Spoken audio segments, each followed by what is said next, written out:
Good afternoon. This is Janet Hernandez, and I'm doing my interview for our class. That's funny. I am interviewing my friend. We're going to call her Spicy Emmy because she's pretty ballsy. Let's begin. Okay. First question I was thinking is, let's just talk about where you're from. I was born and raised in Gießen, Germany, till the age of 13. My mother married an American soldier when I was 5, and I came to this country when I was 13 years old. You were young. Yes. Okay. So, you come over when you're 13. What was life like for you when you got here? It was a major culture shock. I bet. I came here and I went to a junior high school that was predominantly Hispanic. There were a handful of black students. Where'd you move to? Colorado Springs, Colorado. Oh boy. My father was stationed at Fort Carson, Colorado.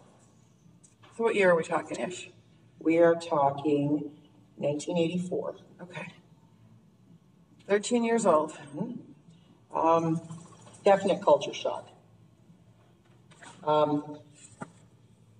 Number one, going somewhere where there's no family when you come from. My mother has 9 brothers and sisters. I have countless cousins, grandparents, great-grandparents. We came to America, and my stepfather's family was from Wyoming, so obviously none of them lived in Colorado. I was accustomed to, Sundays we go to Mass, and then we go to grandmother's house, the whole family, and have big dinners. And Is that here or still back home? back home. And did you continue that tradition here? My mother always made a really nice Sunday dinner, but there was only the 3 of us. I'm an only child, so it was not the same as it was to sit around a few huge banquet tables of people who all look like you. Right. You all resemble each other. This is all your blood here. That feeling was not something that, it's kind of hard to find with 3 people. Right. So you lost that when you guys just 3 Absolutely. How was the transitioning from language? Did you know English before you came? I learned English, which is kind of a funny story. I learned English when I was 4 years old, and I learned English from Motown and the king of rock and roll, Elvis Presley. My aunts and my mom loved Motown and loved Elvis, and I spoke my first English words in songs. In particular, there's one song that my cousins and I would sing, and it was Sister Sledge, We Are Family. Oh my God, that's good times. Okay, Yes. And the 3 of us thought we were Sister Sledge, so all of us spoke German, but we learned English through American music. And that's how I learned how to speak English. So by the time I got here at 13, I knew English quite well. I went to German kindergarten from 3 to 5 years old, and then first grade, my mother had already married my stepfather, so I went to a military installation school. So I went to English school after German kindergarten. How was that transitioning? As a child, you just kind of went along. Right, because you were young and you were able to adapt better, sure. So it wasn't really that big of a deal. Biggest memories when you were coming over? Do you remember coming over and thinking, I do. oh my God, you're 13, you're a teenager. You're leaving your friends, having to make new ones. And you mentioned the other day the story about your grandmother in the balcony. Oh, I grew up in a, you have to remember my grandmother was Czechoslovakian, and she married a German man. And number one, the family did not approve because his family didn't approve because my grandmother was Czechoslovakian, so she was not German. And this was completely unacceptable due to the fact that they were very staunch German, proud. I dread saying the word, but they were Nazi supporters. They believed in this true Aryan German blood that. Hold on. Okay, we're back. And we're back. So we're talking about, where do you want to go? What do you want to talk about? You were talking about your grandma and the Turks the other day. Yes. You know, I grew up in Germany. After World War II, a lot of immigrants came in to help us rebuild our country. Of course, the Allies, the American Allies, were stationed in Germany, and we were rebuilding our country, which was severely bombed during World War II, and they brought in a lot of Turkish immigrants to help rebuild.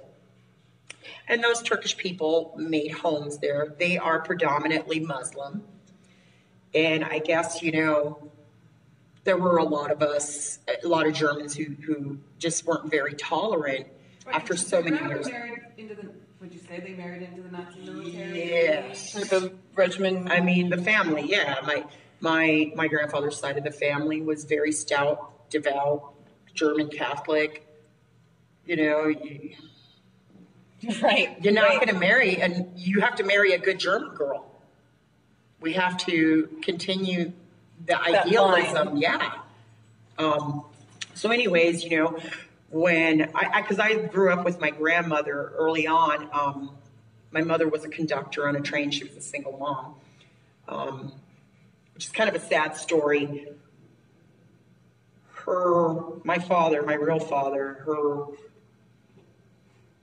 her first love, he was a construction worker, and he was working on a project on the Rhine River, and it was a hot summer day, and he took a swim, and the undertow took him and killed him. Oh, gosh. So at any rate, back to my grandmother, you know. So I lived with my grandmother because my mother had to support me. She was a conductor on a train, so she was gone a lot. She traveled all over Europe on the train system. And I lived with my grandmother and 4 of my aunts and uncles who were still underage. My youngest uncle is 6 years older than me. So, you know, they were kids too. So I was raised by my grandmother for about the first 4 years. And I remember at 3, 4 years old we lived on the 10th floor. In Germany, a lot of people live in high rises because we do live in a small country. And, you know, in the city especially, a lot of people live in high rises. Everybody has a balcony. You see flowers. You know, these big flower boxes hanging over the balcony with red geraniums in it, you know, and it's just, you know, and an umbrella with chairs and a table out there on the balcony. And so my grandmother would hang her head out the 10-story window because we didn't have screens. That's not something. Just wasn't there. Yeah, you just didn't have screens in your windows. Nobody did. And if I was in the playground, on the playground playing, like let's say in the sandbox, and she saw me out there with one of the Turkish kids, she would scream out of the window for me to get out of that sandbox. To not play with that child? No, not at all. And she wouldn't be nice about it. She would use very derogatory terms. And then I would get scolded. So tell me again, like you did say it in German, like when she was yelling to get your butt upstairs. She would say, "Was machst du? Du spielst mit dem Kümmelfresser. Komm hoch, jetzt, Susanne." You know, what are you doing? You're playing with the... You know, and in German, the literal translation I can give you is caraway pig, because Turkish people use a lot of caraway in their food. And Kümmelfresser is a very derogatory term. It's like saying spick or wop. Okay. You know, using American terminology. That's the best description. That's like the best, you know, comparison I can give you. How did you feel and she's screaming at you to get your butt up there, to stay away from that child? Did you understand why? Because I wasn't sure. Well, I knew it was because they were Kümmelfresser. No other reason. No, I was just pissed. I was ticked off because I had to get out of the dang sandbox and come upstairs. And not to mention the elevator was always broken, so you had to walk 10 flights of stairs. And I just took 10 flights down, you know? Come on, Grandma. Right. But for her, it just wasn't acceptable for me to play with those kids. They're not our people. We don't have nothing to do with them. And you know, even today, there are neighborhoods in my home city that have been overtaken by Turkish culture that Germans cannot walk down the street after dark because we will get beat up, we will get mugged, we might get killed. And so there's this deep-seated hatred between the Germans and the Turks. I haven't been home for many years, so I don't know that it's gotten any better. Perhaps it has. But I know that for me, myself, this stuck with me for the rest of my life. I dated a young man in my early 20s who, when I found out his mother was Turkish, I never saw him again. I wouldn't answer his calls. I wouldn't go out with him because so deeply ingrained in me was this knowledge that that is bad. You cannot do that. Did that change as you got older, especially since you came to the States? Who you couldn't date? Did that change? No. I, to this day, and I'm a little ashamed to say it, but I would not be happy if my daughter brought home a Turk.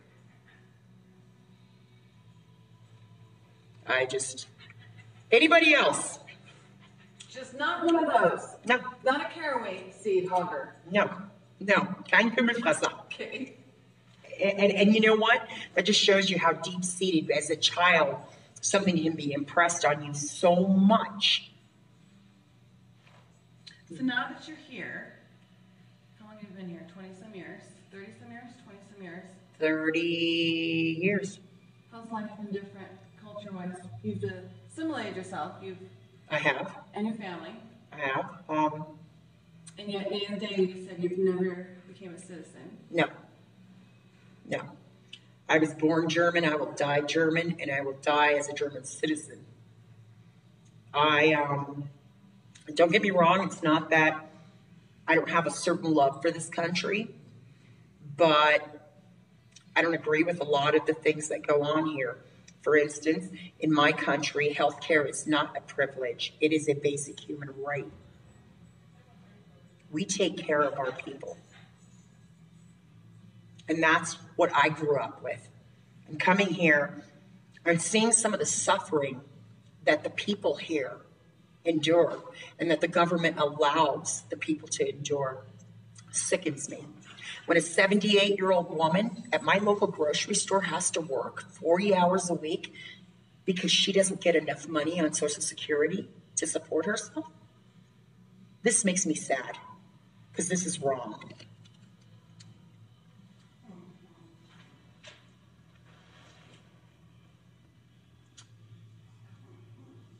Would you still come back to the States again? Or would you stay home? If you had the choice. You came with your mother, so it was all about her. It was about her being married to an American, and that's why I came. When I first came, I begged for the first year. I cried every day. Every day. Please send me home. Let me go live with my Oma, my grandmother. Right. I didn't want to be here. And, I gradually adjusted. You've made a life now. I have. I've had children here. And I wouldn't give my children up for the world. And when you asked me the other day, would I do it all over again? I didn't hesitate. I said, no. Yeah, you jumped right at it. But you also stated like you did now, you do love this country. It's been good to you. It has in a certain way. It has some not so great attributes.